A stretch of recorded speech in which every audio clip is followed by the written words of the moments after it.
Moi, si je pouvais changer quelque chose, c'est tout de suite les mettre à l'abri, les sortir de cette violence. Alors, mon travail au sein de la Maison des Femmes consiste à accompagner les femmes victimes de violences, toute forme de violence, donc beaucoup de femmes victimes de mutilations sexuelles, donc d'excision. Ensuite, des femmes victimes de violences conjugales.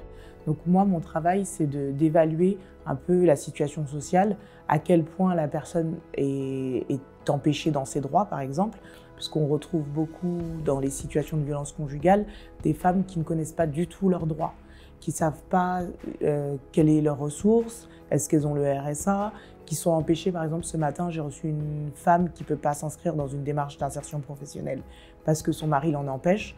Moi, j'évalue un petit peu toute cette situation pour voir comment, avec la femme, on va faire pour qu'elle puisse se réapproprier ses droits dans un premier temps et se diriger vers son autonomie.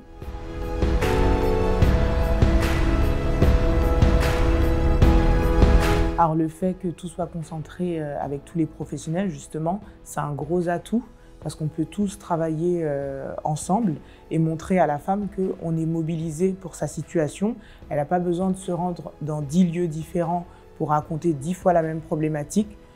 On communique entre nous, on se transmet les informations et ça constitue en fait un lieu assez sécuritaire pour la patiente. Alors, il y a plusieurs victoires qui m'ont marquée à la Maison des Femmes. Les premières, c'est quand on voit la patiente pour la première fois, sa posture, sa façon de livrer les choses ou de ne pas les livrer d'ailleurs.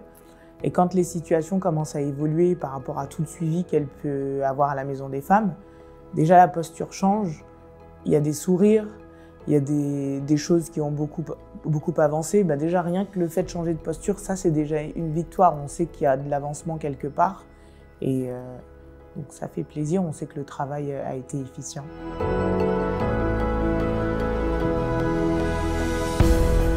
Pour moi, la situation n'a pas totalement changé. Après, il y a des dispositifs comme l'ordonnance de protection, le dispositif de mise en sécurité dans le 93, d'autres dispositifs avec des bailleurs sociaux qui se sont mobilisés pour héberger des femmes victimes de violences, mais ça reste compliqué.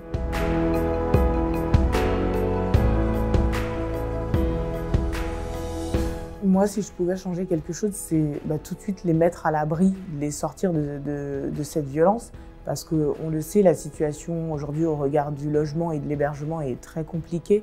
Du coup, c'est ce qui manque à ces femmes-là et c'est ce que je dois évaluer aussi. Est-ce qu'elle est en capacité de sortir ou de s'extraire du logement dans lequel elle est victime de violence? Et c'est ce que je changerais, de trouver un lieu où les mettre tout de suite à l'abri.